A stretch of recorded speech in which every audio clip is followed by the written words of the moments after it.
मंगलाचरण करेंगे। ओम नमः सिद्धेभ्याय जय श्री ओम नमः सिद्धेभ्याय जय श्री ओम नमः सिद्धेभ्याय। मंगलम भगवान वीरो मंगलम गौतम औगणी मंगलम कुंद कुंदाद्यो जैन धर्मोस्तु मंगलम। सर्व मंगल मांगल्यम सर्व कल्याण कारकम प्रधानम सर्वधर्माणाम जैनम जयतु शासनम। जैनम जयतु शासनम। जैनम जयतु शासनम। मोक्ष मार्ग प्रकाशक का 7वां अधिकार हमारा चल रहा है, जिसके अंतर्गत बहाना तो व्यवहाराभासी मिथ्या दृष्टि का है, लेकिन वास्तव में ये कहानी हम सबकी है। और हमारे माध्यम से हमको टारगेट करके पंडित जी ने बताया है कि हमारा सातों तत्वों के बारे में कैसी खोटी श्रद्धा होती है, कैसा स्वरूप हम मानते हैं, और वास्तव में सच्चा स्वरूप क्या है उसका बीच बीच में उन्होंने हिंट भी दिया है। लेकिन उसका वास्तविक जो आ, स्वरूप है वो आगे चल के बताएंगे। साथ में उन्होंने सम्यक दर्शन, सम्यक ज्ञान और सम्यक चारित्र का स्वरूप भी बताया।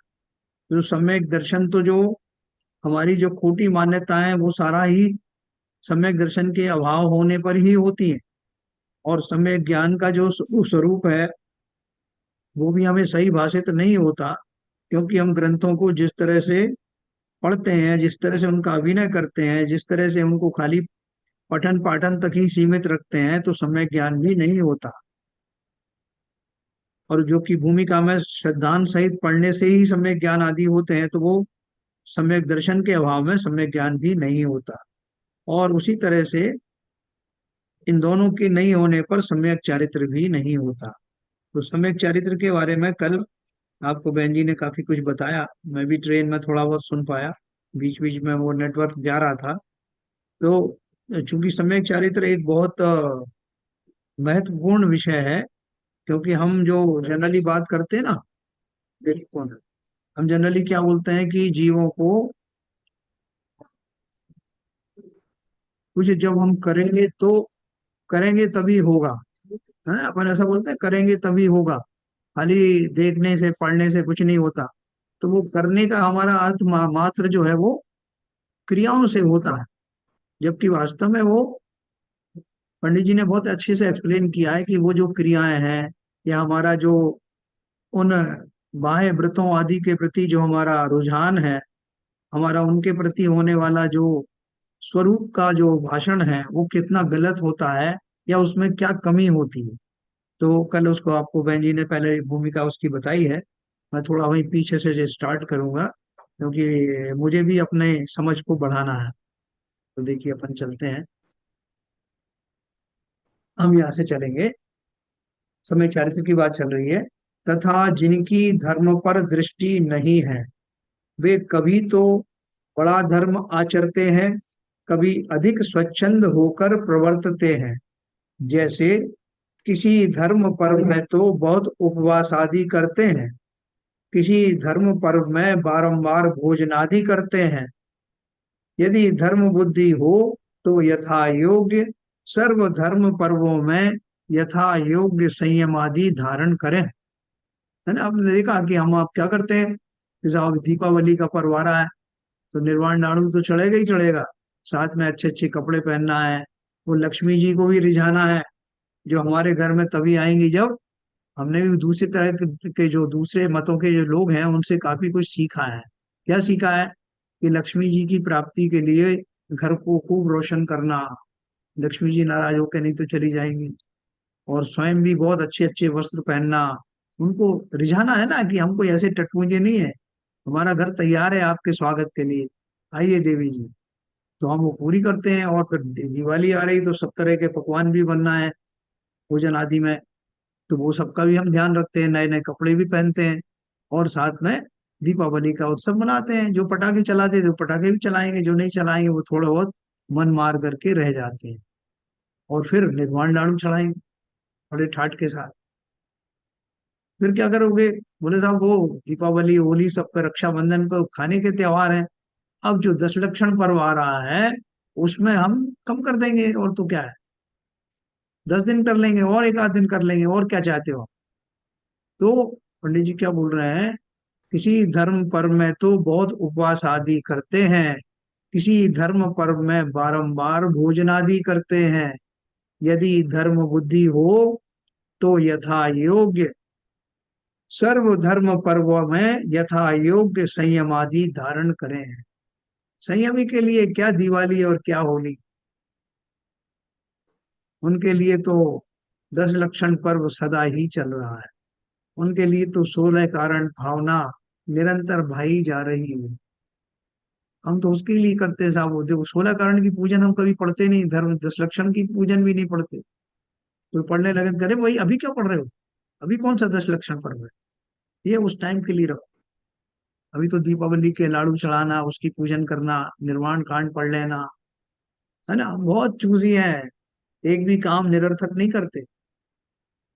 जबकि वास्तव में सार्थक पना तो तभी है जब मेरी सारा 24 12 ही महीने मेरा जो है धर्म बुद्धि बनी रहे, 12 महीने ही मेरा 10 लक्षण जैसा भाव बना रहे।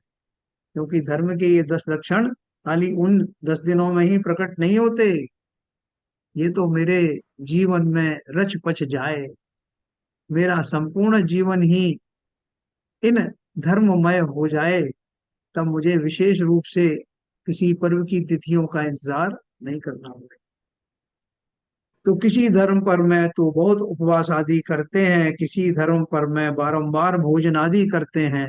यदि धर्म बुद्धि हो तो यथा योग्य सर्व धर्म पर्वों में यथा योग्य संयम आदि धारण करें। तथा कभी तो किसी धर्म कार्य में बहुत धन खर्च करते हैं, और कभी कोई धर्म कार्य आ पहुंचा हो तब भी वहां थोड़ा भी धन खर्च नहीं करते। सो धर्म बुद्धि हो तो यथाशक्ति यथा योग्य सभी धर्म कार्यों में धन खर्चते रहें।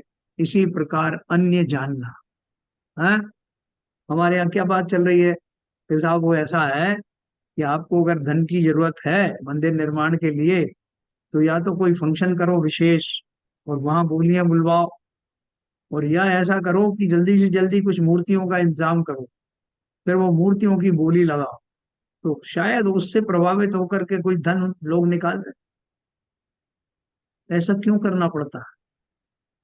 क्योंकि हमने अपनी परिभाषाएं बनाई हुई हैं कि इस मद में देना तो ज्यादा पुण्य होगा, मूर्ति के लिए देंगे तो ज्यादा होगा, शिखर के लिए देंगे तो ज्यादा होगा, और अगर शांति धारा या दूसरे कोई छोटी मोटी चीजों के लिए दिया, वो किसी ने 3-4 लाख रुपए बोल दिया, तो अपन उसको समझाएंगे कि भले आदमी बड़ी बोली तो अभी आनी बाकी है ना, मूर्ति तो स्थापना होने तो, अभी इसे क्यों खर्च कर रहा है। हम भी उसे समझाएंगे, या हमें ताज्जुब होगा, उसकी बुद्धि के ऊपर तरस आएगा, इसको ये समझ नहीं। पंडित जी ने क्या कहा, जिसे दान देना है उसके 12 ही महीने समस्त दिनों में दान देने का निरंतर मन बना रहता है। वहां प्रकृति आपका इसलिए नहीं करती कि इन्होंने जो है वो मूर्ति आई तभी दिया तो इसको बहुत पुण्य दिया जाए, और जिसने बिना मूर्ति आए ही दे दिया उसको कोई पुण्य नहीं दिया जाए। ऐसा घाटे का सौदा नहीं। यहाँ तो हमारे अभिप्राय में जो कुछ बस रहा है, हमारे भाव जैसे हो रहे हैं, परिणाम जैसे हो रहे हैं, उसका फल आज ले लो, इतना इंतजार क्यों करना। जब कोई धन की हमें कहीं से कोई व्यवस्था दिखती है कि वहां जाने से इतना धन मिलेगा, तो तुरंत जाते ना, उसका कोई इंतजार नहीं करते, हाजिर में हुज्जत नहीं गैर में तलाश नहीं। तो अब ये जो पुण्य वृष्टि हो रही है, सातिशय पुण्य की वृष्टि हो रही है, जितनी जल्दी कर सकते हो कर लो, इंतजार मत करना।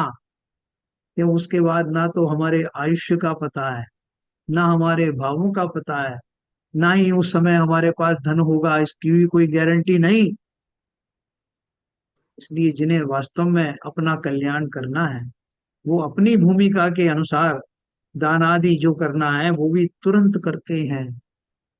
है ना, जैसे मैंने आपको कर्ण का किस्सा सुनाया था, दानवीर कर्ण का, कि उनके यहाँ रोज दरबार लगता था, रोज वो दान देते थे, किमिच्छिक दान, जिसको दो चाहिए ले जाए। प्रसिद्ध थे ना दानवीर कर्ण। तो एक बार वो कोई आया मांगने, उन्होंने बाएं हाथ से उठा के दे दिया उसको।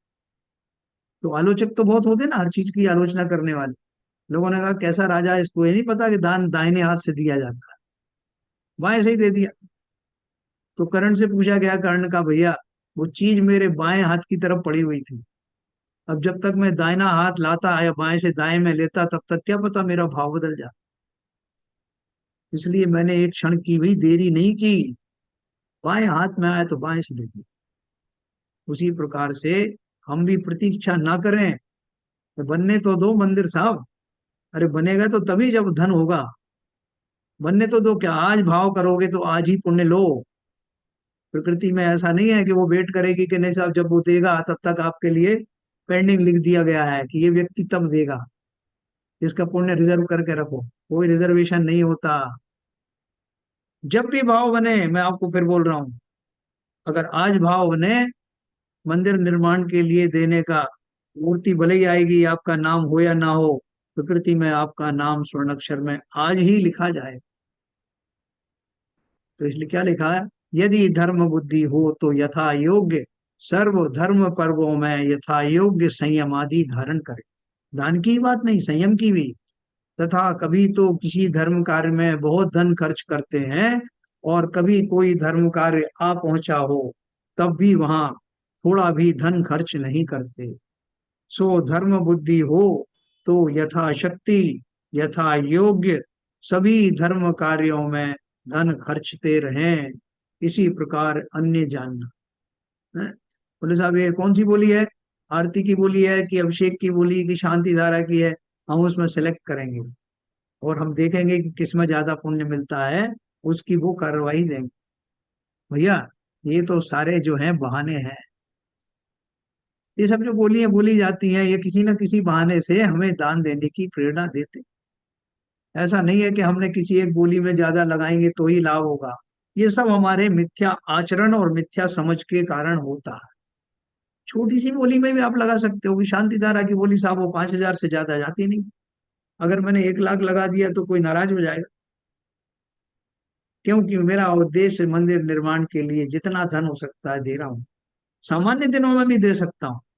कहीं लिखा नहीं है कि नहीं साहब वो जब कलेक्शन हो तभी देना, क्योंकि तब सब लोग जानेंगे। कोई जाने या ना जाने, मैं जानता हूँ और प्रकृति जानती है। अवश्य ही उसका लाभ तुरंत प्रभाव से बटोरो। सो धर्म बुद्धि हो तो यथा शक्ति यथा योग्य सभी धर्म कार्यों में धन खर्चते रहें, इसी प्रकार अन्य जान। तथा जिनके सच्चा धर्म साधन नहीं है, वे कोई क्रिया तो बहुत बड़ी अंगीकार करते हैं तथा कोई हीन क्रिया करते, जैसे धनादिक का तो त्याग किया और अच्छा भोजन अच्छे वस्त्र इत्यादि विषयों में विशेष प्रवर्तते हैं। बढ़िया से बढ़िया कपड़े साफ हो उनके, ऑनलाइन आते हैं किसी के। पहले तो कोई पेरिस से मंगवाता था, जैसे नेहरू जी का वो कोट इस्त्री होके आता था ना, लंदन से पेरिस से कहाँ से आता था। आज भी बहुत सारे ऐसे हैं, शाम तो यहीं से मंगवाएंगे वहां से मंगवाएंगे। तो बोल रहे हैं अच्छे वस्त्र इत्यादि विशेष विषयों में विशेष प्रवर्तते हैं, तथा कोई जामा पहनना स्त्री सेवन करना इत्यादि कार्यों का तो त्याग करके धर्मात्मा अपना प्रकट करते हैं, और पश्चात छोटे व्यापार आदि कार्य करते हैं।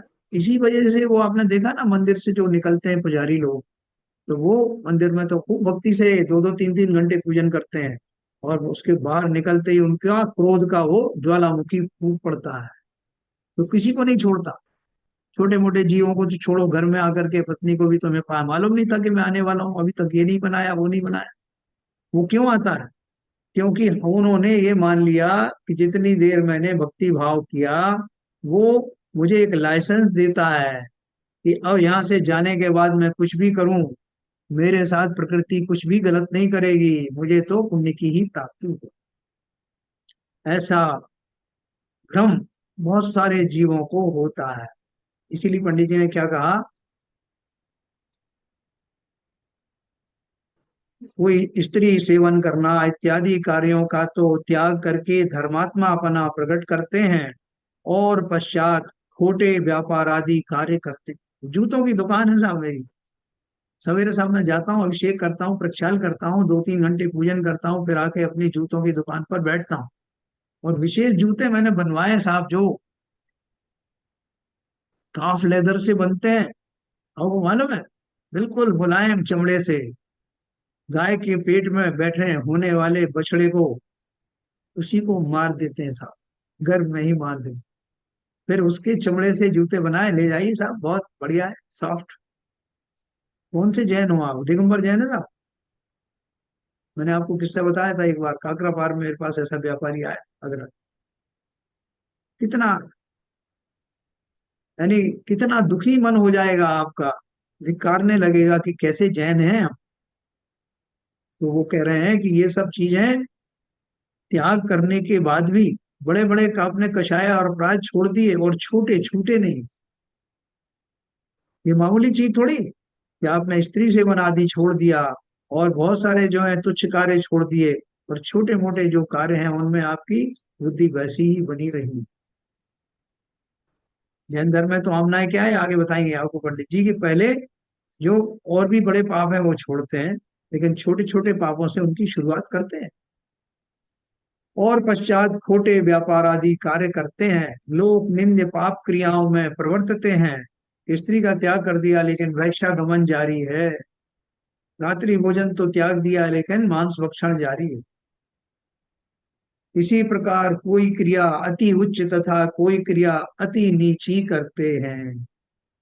लोग आपसे कहेंगे साहब ये तो कैसे आप व्यक्ति हो, आप बोल रहे थे हम तो चींटी को भी नहीं मारते, और सारे जो आपके समाज के लोग हैं आपसे बड़े त्रस्त हैं, आपके वचनों से, आपके व्यवहार से, आपके आचरण से सारे लोग परेशान हैं। और आप कहीं चींटी को आटा खिला रहे हो, कहीं कुछ और दूसरी चीजें कर रहे हो, इससे क्या हो जाने वाला। इसलिए उन्होंने कहा कोई अति उच्च तथा कोई क्रिया अति नीची करते हैं। वहां लोक निंद्य होकर धर्म की हंसी कराते हैं कि देखो अमुक धर्मात्मा ऐसे कार्य करता है। ब्याज पे साहब जब पैसा देता हूं तो मैं, कितना गरीब हो चाहे अमीर हो, 1 रुपया भी नहीं छोड़ता साहब। वैसे भले ही मैं दान कर दूं, लेकिन जब मैं अपनी पे आता हूं ना, तो 1 पैसा कम नहीं करता। कोई गरीब हो अमीर हो, मेरी मेडिकल शॉप में मैं उसको 1 रुपया कम नहीं करता। मैं व्यापार करता हूँ साहब, मेरा कुछ सिद्धांत है। ये सब समझना, इसलिए बोल रहे हैं लोक निंद होकर धर्म की हंसी कराते हैं कि देखो अमुक धर्मात्मा ऐसे कार्य करता है। जैसे कोई पुरुष एक वस्त्र तो अति उत्तम पहने और एक वस्त्र अति हीन पहने तो हंसी ही आती है। नीचे जो है बढ़िया फर्स्ट क्लास पैंट पहनी और ऊपर फटी हुई बनियान, या उल्टा ऊपर बढ़िया राजसी कोट और नीचे फटी हुई अंडरवेयर, तो क्या कहेंगे लोग, दोनों का मैच हो जाए, और ज्यादा हंसी के पात्र बनेंगे। तो इसलिए उन्होंने बोला जैसे कोई पुरुष एक वस्त्र तो अति उत्तम पहने और एक वस्त्र अति हीन पहने तो हंसी ही होती है, उसी प्रकार यह भी हंसी को प्राप्त होता है। इसलिए अपने आचरण सामान्य रखना, नहीं तो लोग ताज्जुब करेंगे कि ये इतने इतना बड़ा दान देने वाला व्यक्ति, इतना लोगों को इससे अच्छे बात करने वाला, और इसके आचरण देखो व्यापार आदि में, या तो अपना ब्याज आदि के व्यापार में कैसा काम करता है। कोई दीनहीन हो गरीब हो उसके ऊपर करुणा बुद्धि नहीं आती। सच्चे धर्म की तो यह आमना है कि जितने अपने रागादि दूर हुए हों उसके अनुसार जिस पद में जो धर्म क्रिया संभव हो वह सब अंगीकार करे। यदि अल्प रागादि मिटे हों तो निचले पद में ही प्रवर्तन करे, परंतु उच्च पद धारण करके नीची क्रिया ना करे। अगर मान लो मेरे पास में मैं इतना ही कर पाता हूँ सामर्थ्य कि मैं रात्रि भोजन का त्याग कर पाता हूँ, अनछने जल का त्याग कर पाता हूँ, तो उतने को ही भरपूर पूरी पूरी निष्ठा के साथ निर्वाह करना। मान लो कि मैं मुनियों जैसा या बड़े श्रावकों जैसे ही आचरण नहीं कर सकता, अन्य आचरण, तो जब तक वैसी बुद्धि ना हो तब तक यही जो आपने छोटे नियम लिए हैं इनका दृढ़ता से पालन करना। और मैं नहीं तो आप मुझसे, मैं देखा देखी रहा नहीं जाता, मेरे साथ का आदमी साहब वो क्षुल्लक के अलग मुनि बन गए, मुनि बन गए तो मैं अलग क्षुल्लक तो बन ही जाता हूँ। नहीं तो लोग क्या कहेंगे कि ये उन्हीं की श्रेणी का था, ये साथ साथ थे। वो बन जाता हूँ चलो। बोले बन तो गए, लेकिन आप वो उनके जैसे संयम आदि क्यों नहीं निर्वाह कर रहे हो, जो अलग छुल्लक में किए जाते हैं। बोले साहब वो तो मुझसे होता नहीं, मैं तो इसलिए बन गया कि लोग कहेंगे कि बहुत डिफरेंसेस आ उनमें और इसमें, इसलिए बन गया। तो वो क्या बोल रहे हैं, सच्चे धर्म की तो यह आमना है कि जितने अपने रागादि दूर हुए हों, उसके अनुसार जिस पद में जो धर्म क्रिया संभव हो, वह सब अंगीकार करे। है ना, बहुत सारे लोग बोलते हैं कि आप वो ऐसा है कि मेरे को 10 लक्षण पर में मेरी जो श्रद्धा तो बहुत है, लेकिन शक्ति नहीं होने से हम 2 बार भोजन करते हैं। तो दूसरी पे एक पहली बार में तो हम थोड़ा बहुत चाय वाय ले लेते हैं साहब, दूसरी बार भोजन करते हैं, कोई बात नहीं। अगर आपके उन लिमिटेशंस के बीच में भी जो मुख्य कार्य है, जैसे उन दिनों में विशेष और अन्य अन्य संयमों में बना रहना, राग आदि में अनुराग ज्यादा नहीं करना, अपने जो संयम आदि से वंचित नहीं होना, लोगों की जितनी आप कर सकते हो मदद उतनी करना, बाकी सब आपकी गृद्धताएं वगैरह अगर सीमित हैं तो कोई बात नहीं। क्योंकि उन संयम का विशेष कारण तो यही है ना कि उन उस बीच में आपकी इंद्रियां ज्यादा खटपट ना करें। तो बोल रहे हैं उसके अनुसार जिस पद में जो धर्म क्रिया संभव हो, वह सब अंगीकार करे। यदि अल्प रागादि मिटे हों, तो निचले पद में ही प्रवर्तन करे, परंतु उच्च पद धारण करके नीची क्रिया ना करे। लोगों को किसी को दिखाना नहीं है। मैंने आपको बताया जितने पंडित हुए बड़े बड़े, सब संयमी थे। चाहे दयानंद राय जी को ले लो, चाहे टोडरमल जी को ले लो, चाहे दौलत राम जी को ले लो, चाहे और दूसरे हैं बनारसी दास आदि को ले लो, उन सब ने बहुत उच्च आचरण किए, लेकिन मुनिपद इसलिए धारण नहीं किया कि मुनिपद के योग्य वीतरागता अगर आई नहीं है, तो वो विधिवत यथा योग्य चारित्र का पालना कठिन हो जाएगा, उसमें दोष लग सकते हैं। इसलिए क्रियाएं तो सारी पाल रहे हैं वही, लेकिन वो पद नहीं ले रहे हैं कि उसमें कहीं दूषण लगा तो लोगों में हंसी होगी कि ये मुनि है साहब देखो।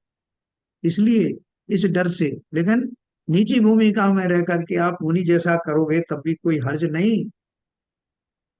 एक समय भोजन करते हैं, एक समय जल लेते हैं, किसी ने रोका क्या आपको कि आप नहीं कर सकते? सेठ सुदर्शन ने गृहस्थ होकर के, श्रावक होकर के मुनिवत तपस्चरण किया अष्टमी और चतुर्दशी को।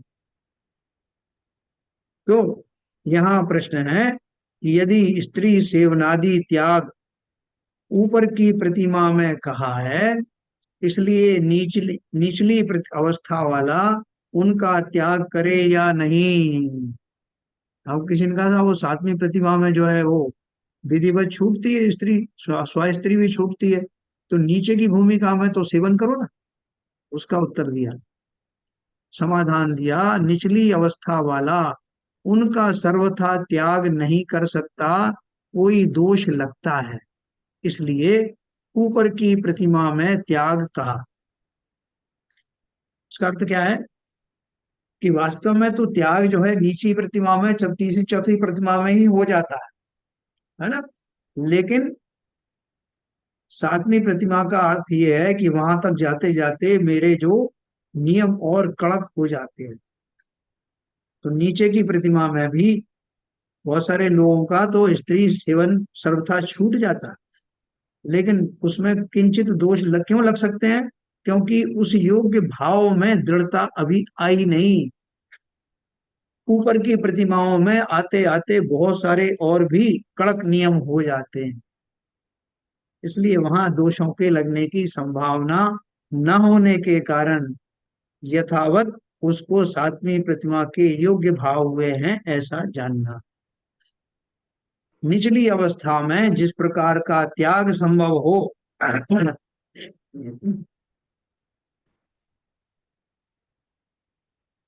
वैसा निचली अवस्था वाला भी करे, परंतु जिस निचली अवस्था में जो कार्य संभव ही नहीं है, उसका करना तो कषाय भावों से ही होता है। जैसे कोई सत्य व्यसन का सेवन करता हो और स्व स्त्री का त्याग करे, तो कैसे हो सकता? ये सप्त व्यसन छोड़ दिए सब। तो सप्त व्यसन में क्योंकि स्व स्त्री का नाम नहीं, वैश्यागमन आदि है, पर स्त्री का त्याग है, तो स्व स्त्री का तो कहीं लिखा नहीं। तो बोल रहे हैं कि कोई अगर ऐसा करे, सप्त व्यसन का सेवन करता हो और स्व स्त्री का त्याग करे तो कैसे हो सकता है उसके। और ऐसा भी बताया कि बाकी सातों व्यसन का त्याग है उसको, अ, सातों व्यसन का, लेकिन स्त्री का सेवन कर रहा है, जैसे मैंने बताया, क्योंकि उसमें सप्त व्यसन में नाम नहीं है इसका।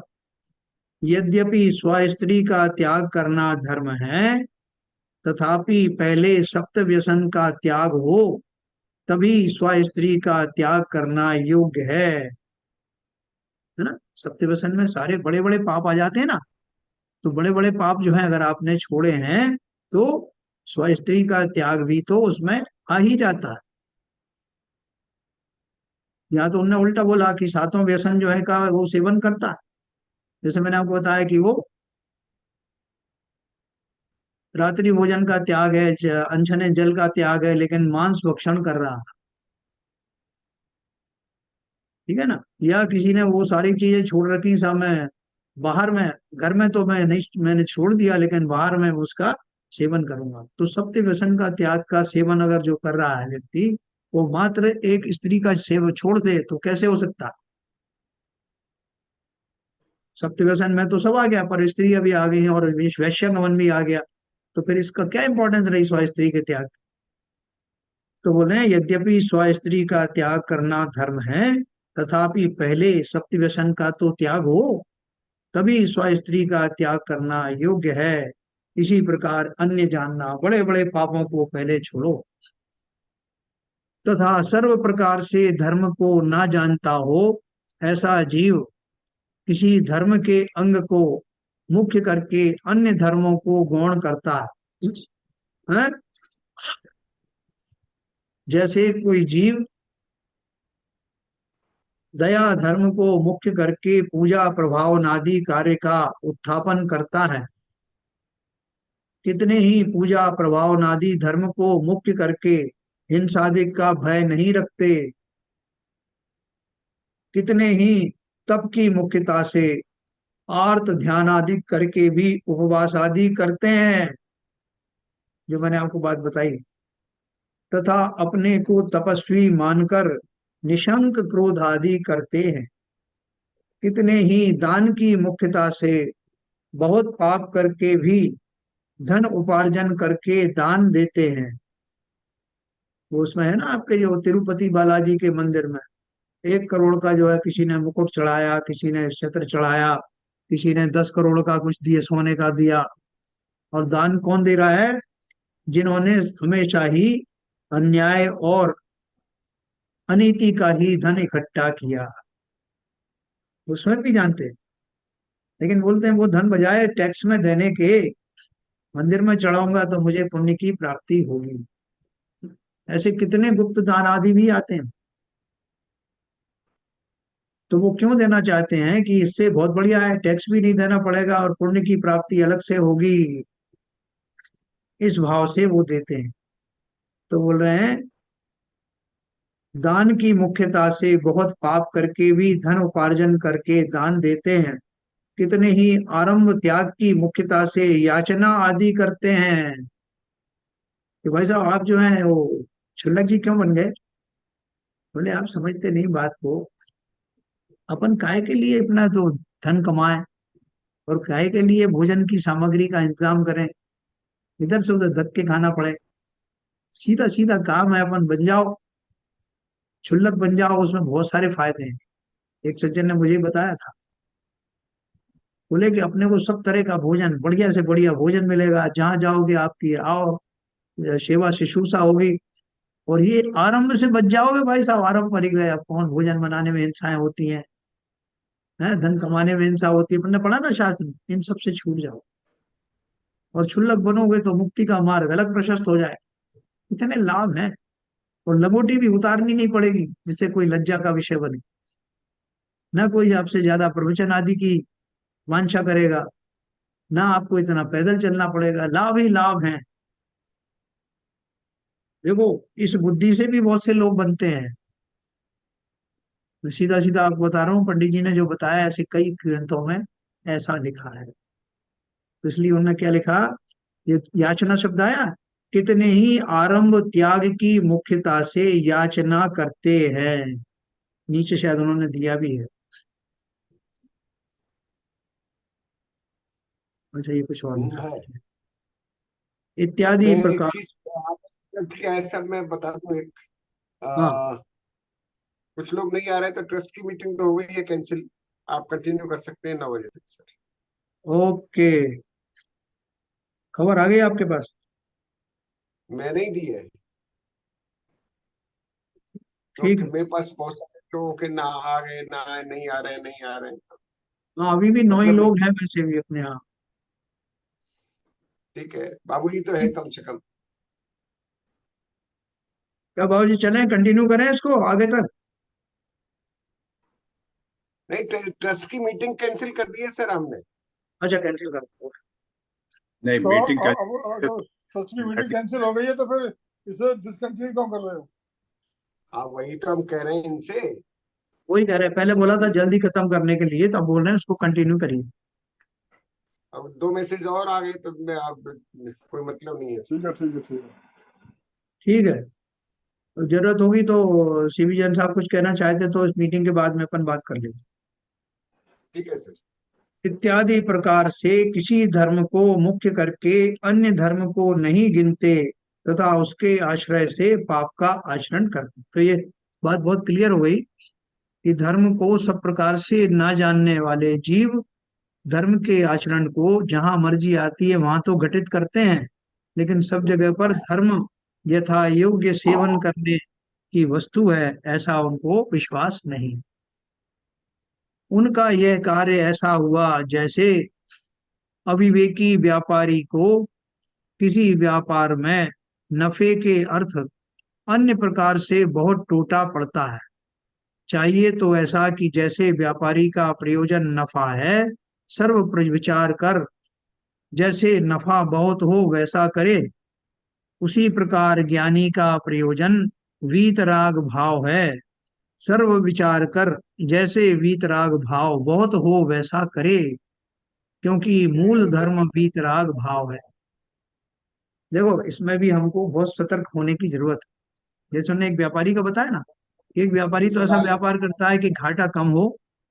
बहुत सीरियस है तो इसलिए। कोई कुछ बोल रहे हैं? मैं ये कह रहा हूँ जैन साहब। हाँ जी। बोलूँ मैं? हाँ बोली बोली। नहीं, इसमें जो लिखा है, जैसे व्यापारी का प्रयोजन नफा है, सब विचार कर जैसे नफा बहुत वैसा हो वैसा करे। हाँ तो मतलब इसका मतलब ये निकाला जाए कि कैसे भी नफा करना है, चाहे कोई भी कुरीति या किसी का भी कैसे भी उल्टे सीधे से पैसा कमाना है, नफा करना है, ये मतलब है क्या इसका? नहीं नहीं नहीं नहीं, तो देखो इसको आगे आगे लिखा है सुनो।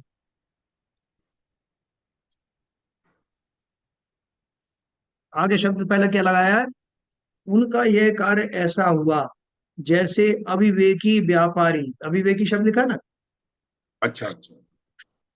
अविवेकी व्यापारी को किसी व्यापार में नफे के अर्थ अन्य प्रकार से बहुत टोटा पड़ता है। जैसे उसको फायदा लेना है, उसके पीछे उसकी बहुत निंदा भी हो रही है, बहुत सारे लोग जो उसकी आलोचना कर रहे हैं, और दूसरे जो है ना जीवों को रिश्वत भी देनी पड़ रही है। बहुत सारे जीवों को जो है वो कोई दारू आदि भी भेंट करनी पड़ रही है, सब कुछ करना पड़ रहा है। लेकिन अविवेकी होने के कारण उसका एक ही लक्ष्य है कि मुझे इन के इन प्रकार धन कमाना, चाहे वो कितना ही निंदनीय जो है उसके तरीके हों क्यों ना हो। तो बोल रहे हैं ऐसा अविवेकी व्यापारी किसी व्यापार में नफे के अर्थ अन्य प्रकार से बहुत टूटा पड़ता है। मेरी सामाजिक मेरी बहुत बुराइयां होती हैं, मेरी प्रतिष्ठा को धक्का लगता है, मेरे पाप का भी बंद हो रहा है, वो सब भी को इग्नोर करता हुआ अगर कोई व्यापार में फायदे का सौदा ढूंढ रहा है तो वो अविवेकी ही है। चाहिए तो ऐसा कि जैसे व्यापारी का प्रयोजन नफा है, सामान्य व्यापारी का, सर्व विचार कर जैसे नफा बहुत हो वैसा करे। सामान्य व्यापारी की बात कर रहा है, अविवेकी की बात नहीं कर रहा। उसी प्रकार ज्ञानी का प्रयोजन वीतराग भाव है। सर्व विचार कर जैसे वीतराग भाव बहुत हो वैसा करे, क्योंकि मूल धर्म तो वीतराग भाव। अब मैं आपको एक उदाहरण देता हूँ। किसी को मालूम पड़ा कि साहब जो है एक जगह प्रोग्राम हो रहा है, तो प्रोग्राम काहे का हो रहा है कि भजनों का प्रोग्राम हो रहा है, और वो भजन में कुछ जैन भजन भी हैं, कुछ दूसरे भजन भी हैं, लेकिन हो रहा है भजन का। तो लोगों ने आपसे कहा कि भाई साहब भजन का प्रोग्राम है और जैनियों द्वारा आयोजित हो रहा है, तो आप वहां चलिए। तो कुछ दो चार लोगों ने कहा साहब मैं इस टाइम में तो मेरे जो विद्यासागर महाराज के प्रवचन आते हैं, सुधा सागर जी के प्रवचन आते हैं, विश्व सागर जी के प्रवचन आते हैं साहब, तो मैं तो वो सुनूंगा। अरे वो तो रोज आते रहते हैं, ये कौन सा आपको रोज रोज मिलेगा। अब आप बताओ कि उसको क्या सिलेक्ट करना चाहिए और क्यों करना चाहिए। बोलिए सीवीजन साहब। नहीं, उसको प्रवचन सुनना चाहिए, हाँ, भजन में क्यों जाना चाहिए? मेरे हिसाब से प्रवचन सुनना चाहिए, जिसमें उसको मोक्ष मार्ग के रास्ते प्रशस्त होने के लिए कुछ न कुछ वहां पर अपना कुछ न कुछ तो अभ्यास मिलेगा। क्या बोलो बाबा जी, क्या बोलो। मेरा अपना मत। हाँ हाँ हाँ। हाँ, बाबा जी बताओ।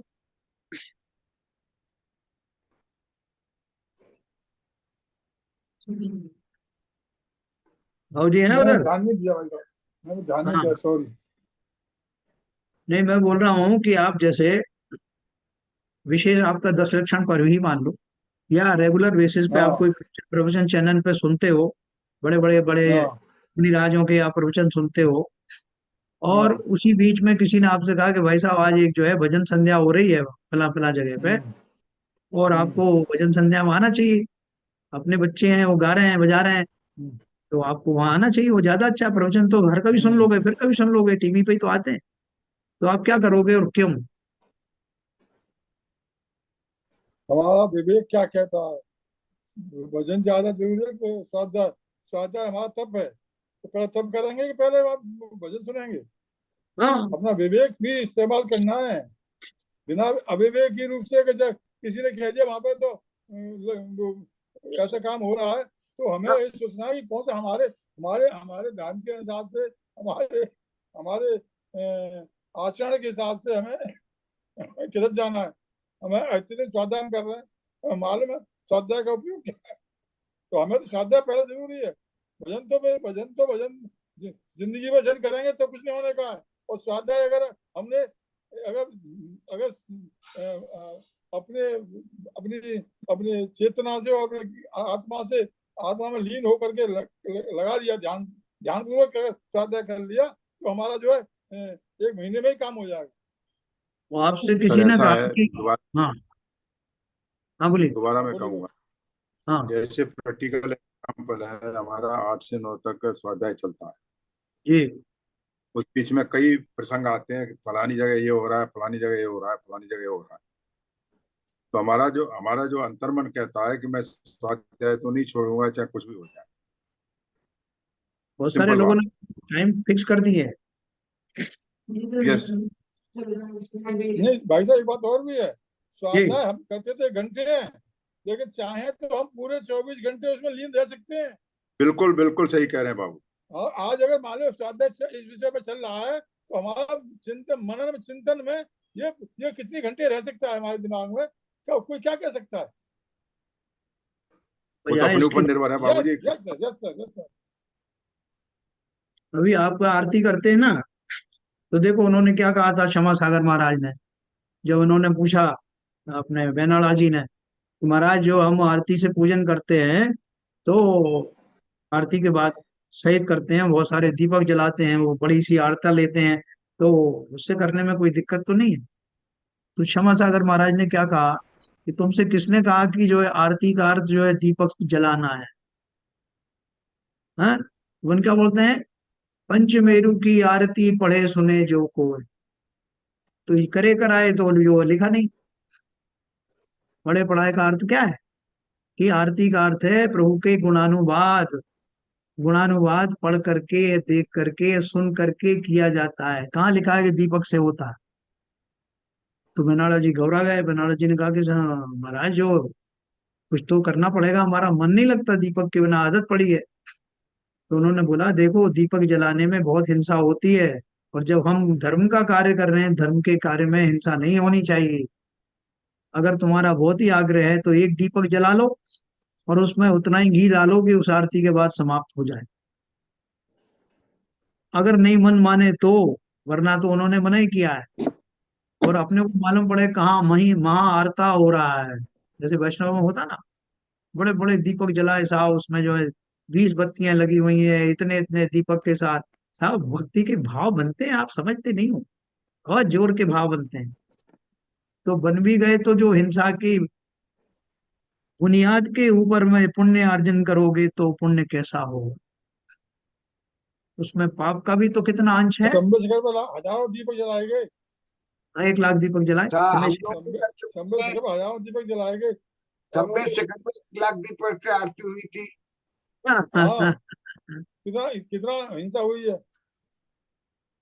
तो देखो उन्होंने यही और पंडित अभी जी अभी भाई साहब, वो जो जी। प्रमाण सागर जी महाराज का, एक सेकंड भाई साहब, हाँ प्रमाण हाँ सागर जी महाराज का अभी मैं वो वीडियो डाला था जिसपर हाँ। उन्होंने जो अनशन है उसके ऊपर कहा है, वो इतना बढ़िया कहा, वो मैंने शायद आपने सुना होगा।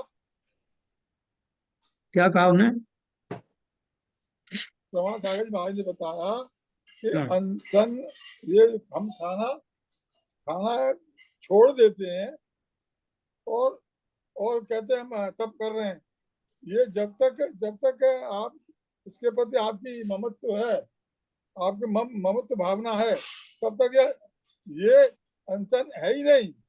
हाँ, बिल्कुल बहुत सही कहा। बहुत बहुत बढ़िया।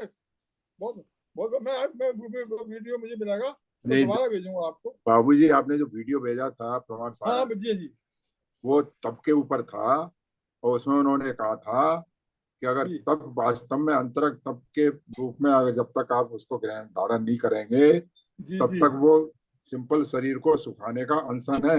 हाँ हाँ हाँ हाँ, हाँ हाँ हाँ पंडित जी हाँ कर रहे हाँ हाँ, बिल्कुल बिल्कुल बिल्कुल सही कह रहे हैं आप। अब तो बहुत दिन हो गए ना। नहीं, जो मेरे को ध्यान है, जो वीडियो हाँ भेजा हाँ था हाँ, बिल्कुल मैंने भी, मैंने ही था उसमें। आपको भेजा था। और हाँ, इसकी तो जितेंद्र मैंने आपको अच्छी भी तरह भेजा। देखा अंदर अंदर की था। कषाय, अंदर की उसमें कषाय ढीली नहीं हुई उन्होंने है। सिंपल हाँ, कहा था कि आप 10 दिन क्या कहते हैं, 10 लक्षण के, पर भले ही क्या कहते हैं पूरा बताए, अगर कम नहीं हुई है, अगर अंदर के आकुलता रही है आपको उस हाँ करने में, तो वो शरीर को सुखाने की प्रक्रिया है, वो तप नहीं है। बराबर। ऐसा उन्होंने। तो एनीवे देखो, बात बिल्कुल उन्होंने सही कह बहुत रहे हैं। क्लियर कही है। बिल्कुल बिल्कुल सही कह रहे हैं, बिल्कुल सही। ये जो टोडरमल जी का ये जो ग्रंथ है बहुत प्रसिद्ध ग्रंथ है। इसके माध्यम से उन्होंने हमारी एक से एक हमारी जो मनोवैज्ञानिक विश्लेषण किया है कि हम कैसा करते हैं और क्या समझते हैं, हमारा कैसा मानना होता है, उन सबसे बहुत एनालाइज बहुत अच्छे से ढंग से किया है। अब ये एनालिसिस लोगों के समझ में आने लगा है। तो इसलिए अब आपने देखा होगा कि बहुत सारे लोग अब इस तरह की बात करने लग गए हैं। यहाँ तक कि मुनि पहले जो सिर्फ सिर्फ व्यवहार धर्म की बात करते थे, आज की डेट में वो भी निश्चय धर्म और ये जो बारीकियां बताई इनकी बात करने लगे, है ना। वो पहले इसलिए बात नहीं करते थे कि उनको लगता था कि आम जनता को ये सब समझ में आएगा नहीं, इसलिए खाली दान आदि की बातें करो। लेकिन अब आप देखो, सबने इसकी ये समझ लिया है कि इन लोगों को सही बात बताना भी आवश्यक है। इसलिए वो सही प्रमाण बात। सागर का जो वीडियो है, या आजकल आप सुधा सागर जी का जो रोज सुबह जो आता है उनका प्रवचन वो सुनना। तो अभी उपादान शक्ति के बारे में, निश्चय धर्म के बारे में बहुत सारी बातें वो बता रहे हैं, क्योंकि उनको समझ में आ गया है कि इन लोगों को ये बताना भी आवश्यक है, नहीं तो लोग जो है व्यवहार को ही सब कुछ मान लें। तो एनीवे क्या उन्होंने बताया, चाहिए तो ऐसा कि जैसे व्यापारी का प्रयोजन नफा है, सर्व विचार कर जैसे नफा बहुत हो वैसा करे। नफा का मतलब अर्थ यहाँ वीतरागता की बात हो रही है, धन आदि की बात नहीं हो रही है। उसका तो खाली आपको भाई तो एक सेकंड हाँ समझाने के लिए दिया गया, नहीं तो आप कहोगे हम साहब वो लोगों तो को ये उसमें भी सोचना लिखा था। चाहिए। हाँ बाबूजी कुछ हेलो, कह। भाषा एक सेकंड, मैं ये कह रहा था कि ये सुधा सागर जी महाराज, प्रमाण सागर जी महाराज या विद्यासागर जी सिंह के और जो महाराज हैं, इसलिए 10 साल की इनके प्रवचन 10-15 साल पहले के और आज के प्रवचनों में अगर आप थोड़ा सा अगर शब्द दोनों सुने होंगे तो आपको ये पता लग जाएगा कि ये जो है आत्म निश्चय की तरफ उनका कितना झुकाव हुआ है। हाँ। पहले क्रियाओं पर ज्यादा जोर देते थे, अब कई वीडियो मैंने देखे, कई प्रवचन मैंने सुने, तब मैं विद्यासागर जी महाराज जी का चिंतन बदला है, इनका सबका चिंतन बदला है। मैं इसे बड़ा बहुत सही मानता हूँ और हम लोगों को भी इसका समझ लेना चाहिए हम कहाँ तक अब तक क्या कर रहे थे, अब हमें क्या करना है। स्वाध्याय से और चिंतन और हमारे महाराजों के चिंतन जो बदल रहा है उस हिसाब से हमको भी अपना चिंतन बदलना चाहिए यदि हमें मोक्ष मार्ग को प्रशस्त करना है तो। बाबू जी मैं यहाँ एक कहना चाहूंगा, जो आप बात कह रहे हैं बिल्कुल सही कह रहे हैं। सुधा सागर महाराज, प्रमाण सागर का, विराट सागर का, विशेष सागर, जितने महाराजों के आज के प्रवचन आ रहे हैं, जो एसके जैन साहब कह रहे हैं, जो आज के परिप्रेक्ष्य में वो निश्चय और व्यवहार के दोनों का कंपैरिजन करके आ रहे हैं। हाँ। मगर मेरे पास क्षमा सागर महाराज की पूरी प्रवचनों की सीरीज है। अच्छा। उनके प्रवचन सुनोगे तो वो शुरू से ही इसी पद्धति के उनके प्रवचन हैं। शुरू से ये वो निश्चयवादी है। शुरू से जब भी प्रवचन देते थे उनकी मीठी भाषा में करके, अरे भैया ऐसे करके बात करके मीठी तरह से उनके, मगर उनका जो सार होता था बताने का वो पूरा वही है। आज भी सुन के देख लीजिए उनके प्रवचन। बिल्कुल सही कह रहे हैं। आप भी कभी कभी उनकी क्लिपिंग कभी कभी डालते हैं। मैंने तो बहुत सुना है उनको, बहुत सुना है। विशुद्ध सागर जी का भी डालते हैं बाबू जी, उनका भी ऐसे ही है। बहुत सुना है विशुद्ध सागर जी का भी ऐसे ही। यहाँ विशुद्ध सागर का तो वो तो हमेशा से ऐसे बोलते हैं। ये मैं जो चिंतन बदला है उनकी बात कर रहा हूँ मैं। विशुद्ध सागर जी तो बात कर रहा हूँ। आज से 3 साल पहले विशुद्ध सागर जी ने समय सार अनुशीलन नाम के ग्रंथ लिखे, वॉल्यूम लिखे। उसमें एक जगह लिखा उन्होंने कि मेरी ये बातें सुन करके बहुत सारे लोग कहते हैं कि आप तो सोनगढ़ी हो। तो बोले कि मैंने जवाब दिया कि धर्म किसी गढ़ विशेष का नहीं होता। धर्म सोनगढ़ का है या यहाँ का है वहां का, ऐसा नहीं। धर्म तो हम सबका स्वभाव है। ये उनकी किताबों में लिखा हुआ है। एनीवे, अपन सबसे ये एक ही सबक लें जो अभी पंडित जी बता रहे हैं। हाँ हाँ, देखो उन्होंने क्या लिखा। ये व्यापारी की जो उन्होंने उपमा दी है, कंपैरिजन किया, वो क्या किया कि हर एक व्यापारी का एक ही उद्देश्य होता है कि ज्यादा से ज्यादा धन कमाए। उसी प्रकार से इस विधा का जानने वाला जो ज्ञानी है, ज्ञानी कहा है कि उसको है जो सम्यक दृष्टि है। हाँ, किसी अपेक्षा से ऐसे लोगों को भी कहा गया है जो इस दिशा में बढ़ रहे हैं। तो बोल रहे चाहिए तो ऐसा कि जैसे व्यापारी का प्रयोजन नफा है, सर्व विचार कर जैसे नफा बहुत हो वैसा करे। उसी प्रकार ज्ञानी का प्रयोजन वीतराग भाव है। सर्व विचार कर जैसे वीतराग भाव बहुत हो वैसा करे। क्योंकि मूल धर्म वीतराग भाव है। हम बार बार प्रतिमाओं के चक्कर लगाएं, परिक्रमाएं करें, बार बार उनको स्पर्श करने का भाव आए, बार बार उन पर जल डालने का भाव आए, उसमें जितना समय लगे उसके मुकाबले में उससे आधे समय भी अगर मैं वीतराग भाव से भर करके प्रतिमा के सम्मुख खड़ा रहूं तो बोलो लाभ ज्यादा होगा कि नुकसान हो। सोच के देखो। और अपनी क्रियाओं से, उन्हीं क्रियाओं से उसी समय में एक जगह से 1 करोड़ रुपए मिल रहे हैं, एक जगह से 10,000 रुपए मिल रहे हैं। क्या कंपैरिजन है। लेकिन फिर भी हमारा मन नहीं मानता। बात ये है, आपने जो ये दोनों कंपैरिजन पूछे जी, तो जो आप बार बार पे छुओगे, बार बार चक्कर लगाओगे, हाँ तो उसमें उपयोगिता तो लगती नहीं है, आकुलता। जब हाँ, आकुलता रहेगी तो वीतराग भाव कहाँ से? वो तो आकुलता के बस आप कर रहे हैं। कभी पैर छू लिए, कभी चक्कर काट लिए, कभी कपड़े से पहुंच लिया, तो आपके उस समय तो आकुलता बनी हुई है कि ये भी कर लूं, ये भी कर लूं, ये भी कर लूं। जब आपकी बात सही है। कंसंट्रेट भाव उपयोगिता आप लगाएंगे तो वो तो दूसरी स्थिति हो जाती है सर। हाँ, न केवल आकुलता है, मेरी अज्ञानता है कि मैं उसी क्षण में उतने ही समय का उपयोग करके अपने भावों में कितनी स्थिरता ला सकता हूँ। स्थिरता निज में प्रभु पाऊं, जो अंतर का कालुष धोती है। होती है। लेकिन मैं तो क्रिया सम्राट बन गया, उनमें ही मुझे आनंद आ रहा है, और मुझे देख देख कर दूसरे लोग भी वही सीख रहे हैं, है ना। मैं सब ये करना बुद्धि से कह रहा हूँ, मेरा किसी से कोई द्वेष नहीं है, लेकिन अपन जो चूंकि सब स्वाध्यायी हैं, इस बात का विशेष ध्यान रखना। उतने ही काल में अपने सम्मुख खड़े होकर के जिनेन्द्र देव के सामने एक 10 सेकंड के लिए भक्ति भाव करना, बहुत माल मिलेगा। वीतराग भावों का क्या मुकाबला। एनीवे, तो क्योंकि मूल धर्म वीतराग भाव है, इसी प्रकार अविवेकी जीव अन्यथा धर्म अंगीकार करते हैं, उनके तो सम्यक चारित्र का आभास भी नहीं होता, है ना। दूसरा जो धर्म है जो अंगीकार करते हैं, दूसरा धर्म का अर्थ क्या है? दूसरी संप्रदायों का की बात नहीं है। हमारे यहाँ ही जो क्रियाकांड आदि दूसरे कार्य करते हैं, उनके तो सम्यक चारित्र का आभास भी नहीं होता। वो सारे अविवेकी जीव हैं। वो तो बेचारे जो स्वाध्याय भी नहीं करते, उन्हें कहाँ से मालूम पड़ेगा असली सम्यक चारित्र क्या है। लेकिन जो स्वाध्याय भी करते हैं, वो भी भ्रमित रहते हैं। इसलिए उन्होंने बोला, इसी प्रकार अविवेकी जीव अन्यथा धर्म अंगीकार करते हैं, उनके तो सम्यक चारित्र का आभास भी नहीं होता। तथा कितने ही जीव अणुव्रत महाव्रतादि रूप यथार्थ आचरण करते हैं, और आचरण के अनुसार ही परिणाम भी हैं। कोई माया लोहादिक का अभिप्राय नहीं है। उन्हें धर्म जानकर मोक्ष के अर्थ उनका साधन करते हैं, किन्हीं स्वर्गादिक के भोगों की भी इच्छा नहीं रखते।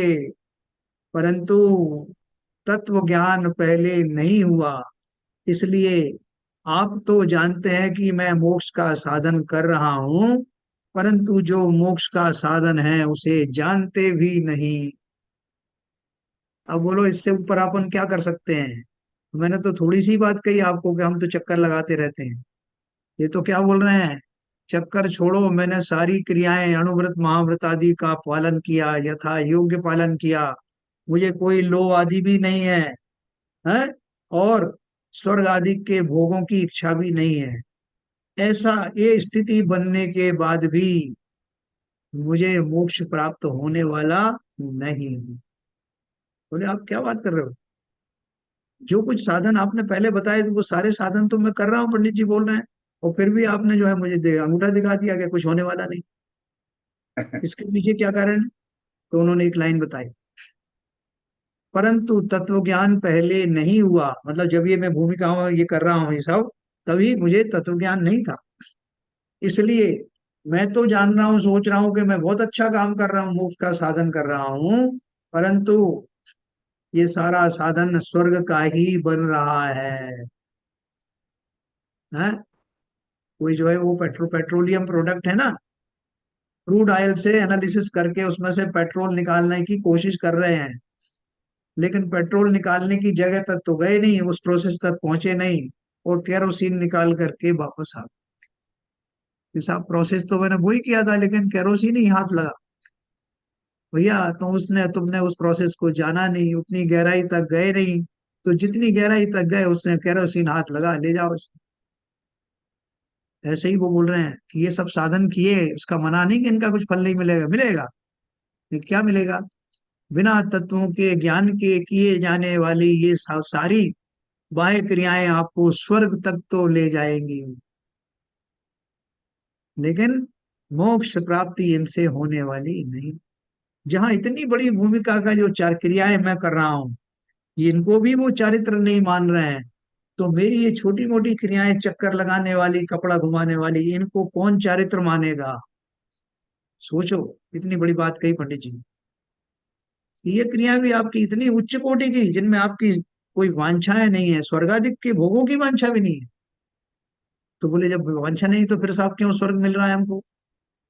इसलिए मिल रहा है कि उनके पीछे जो तत्व ज्ञान वाला जो बैकग्राउंड है, सम्यक दर्शन वाला बैकग्राउंड है, वो तो था ही नहीं, वेद विज्ञान वाला आज तो बैकग्राउंड था ही नहीं, इसलिए इसके मुकाबले में जो मिलेगा वही तो मिलेगा। कि मैंने एक अंगूठी, पहले मेरे पास एक हीरे की अंगूठी थी, मैंने किसी व्यापारी को दिखाया, तो व्यापारी ने बोला साहब मैं आपको इसके 1 लाख रुपए दे सकता हूं। तो मैं वापस आ गया। अब की बार मैंने क्या किया कि एक दूसरी अंगूठी ले गया कि व्यापारी का कोई परीक्षा तो करें। एक अंगूठी दूसरी ले गया जिसमें स्वर्ण भी नहीं था, हीरे की तो दूर की बात। मैंने सोचा कि इस व्यापारी को क्या पता कि क्या है, तो वैसे ही मैंने उसमें कांच का टुकड़ा भी चिपका दिया। लेकिन उस व्यापारी ने, रत्न के व्यापारी को पता था। उसने कहा कि भाई साहब इसके मैं आपको 2 रुपए दूंगा। अरे यार, पहले तो आप मैं अंगूठी लाया था, आप बोल रहे थे को 1 लाख रुपए दूंगा या 1 करोड़ दूंगा, और अभी आप बोल रहे 2 रुपए दूंगा। भैया जैसा माल है वैसे ही मिलेगा। तो ये जो मेरा माल है वो उसी जाति का है, वही मिलेगा। प्रकृति में आप धोखा नहीं दे सकते, स्वयं को धोखा नहीं दे सकते। तो इसलिए मैं 2 लाइन पढ़ के समाप्त करूंगा। परंतु जो मोक्ष का साधन है उसे हम जानते भी नहीं, केवल स्वर्गाधिक ही का साधन करते हैं। कोई मिश्री को अमृत जानकर भक्षण करे तो उससे अमृत का गुण तो नहीं होता। आवाज कट हाँ, वो थोड़ा सा आवाज ये, हाँ मोबाइल से मैंने वो लिया है ना इंटरनेट, तो थोड़ा हो सकता है बीच में बात आई। अभी आ रही है आवाज? अभी आवाज आ रही है? हाँ, नहीं आवाज कट रही है बहुत। कोई बात आ नहीं रही है अभी। मगर बहुत कटती। ओके। ये अब इसमें जो पढ़ आवाज लेंगे, जो आ रहा है ना किताबें, जो इसमें आ रहा है, कोई मिश्री को अमृत जानकर भक्षण करे तो उससे अमृत का गुण तो नहीं होता। अपनी प्रतीति के अनुसार फल नहीं होता।